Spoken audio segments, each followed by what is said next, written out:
Mafia Definitive Edition is an already impressive remake of the original title, and a classic modernized enough to make it enjoyable for a new generation of players. It's now got a native PS5 version, where all of the remake's goodies now come packaged with improved resolution targets and smooth 60 FPS performance, making it a very good way to enjoy an experience that feels almost lovingly handcrafted. I remember jumping into the Definitive Edition on my PS4, the original being one that I was too young for at the time of its release. Tommy Angelo's story and the way that his relationships with the Salieri family turns out is the obvious draw here, and I'm going to assume that if you're here, it's either out of nostalgia or interest in a chapter of the franchise you might not have gotten around to yet. If it's the latter, I must say that replaying the adventure on my PS5 came with the knowledge of how things turn out in the latter half of the story.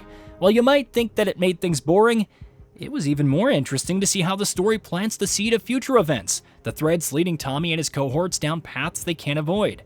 There's a melancholy that underlies the relationships that Tommy builds as he rises through Salieri's ranks, and while the blind euphoria of living as a kept man shines through the moment-to-moment gameplay, there's enough emotional depth to make this a mature take on life in the Mafia.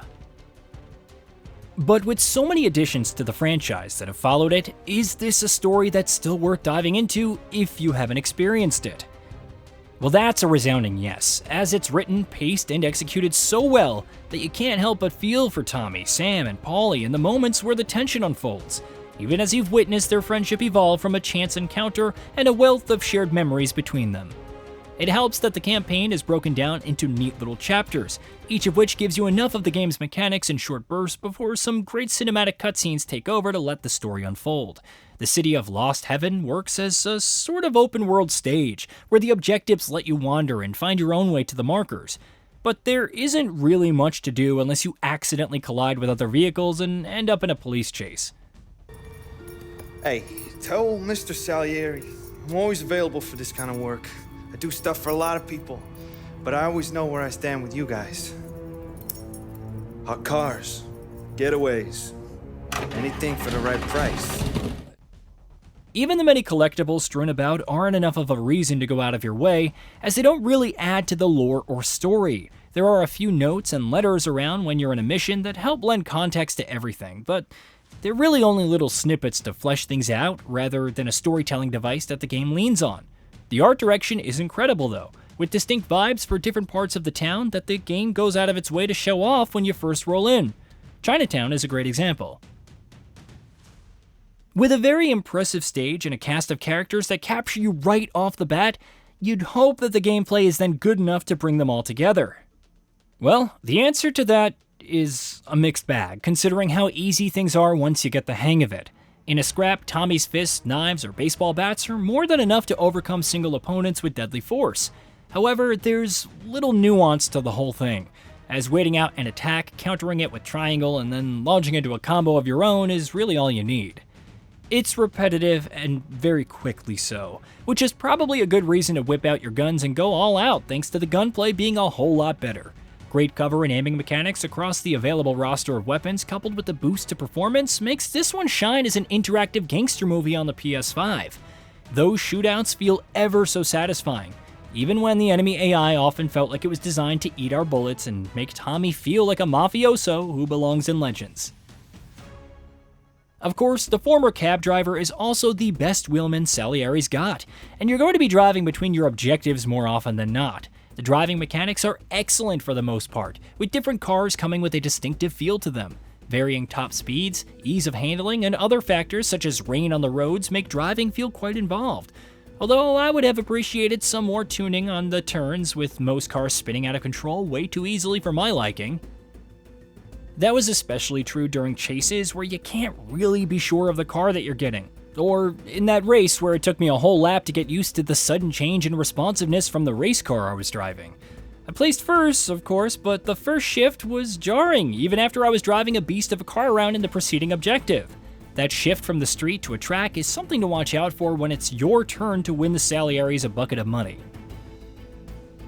The PS5 upgrade definitely feels worthwhile thanks to how the improved resolution helps reflections, lighting, and shadows feel all the more authentic. along with the improved frame rates that makes Lost Heaven look incredibly immersive and realistic.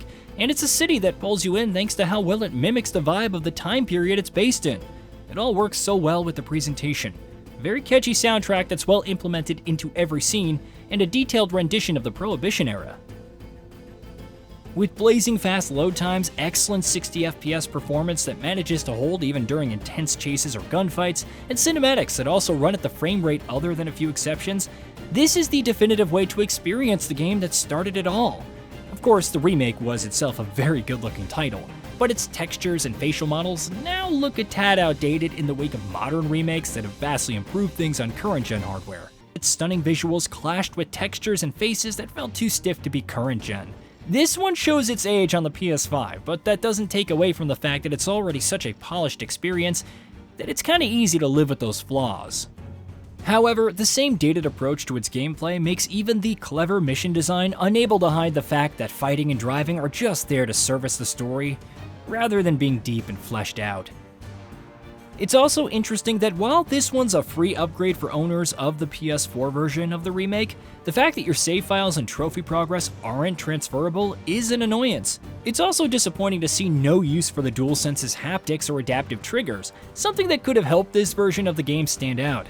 I'd say that the underlying art direction in Mafia helps it manage to stay relevant and justify its existence on current gen, but that's sadly not the case with its gameplay systems. Yeah, they're serviceable, sure, but we've all seen better in the years since this one took the world by storm. It's limited in what it aims to achieve on the gameplay front, a facet of the experience sacrificed on the altar of a controlled cinematic experience that brings fairly limited replay value outside of the free ride mode that unlocks right after you're done with the story's first chapter. Minor bugs such as enemies getting stuck in animations around corners are also present. They are rare though, and not much of an issue. If you're a new player wanting to experience the iconic first chapter in a franchise that has managed to stay great over the years, this is the version of Mafia to get. It's the console version of a crime story that continues to be among the best of a whole generation. But if you're coming into this from the PS4 version, or have perhaps played the original, it all depends on how enjoyable you found it the first time around. If you don't mind replaying a linear story just to experience it all again, perhaps with a new perspective thanks to the remake's improvements, I'd recommend picking this one up on sale, as it's good, but it isn't going to justify paying full price for it. It has been fun though, and for that I've been rather happy to start things over from scratch.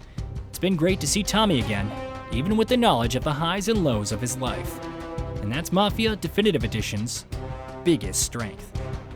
Hey, did you know that we at GamingBolt upload new videos every day? Stick around, drop a like, subscribe, and hit that bell. And let us know what kind of content you'd like to see in the future with a comment below.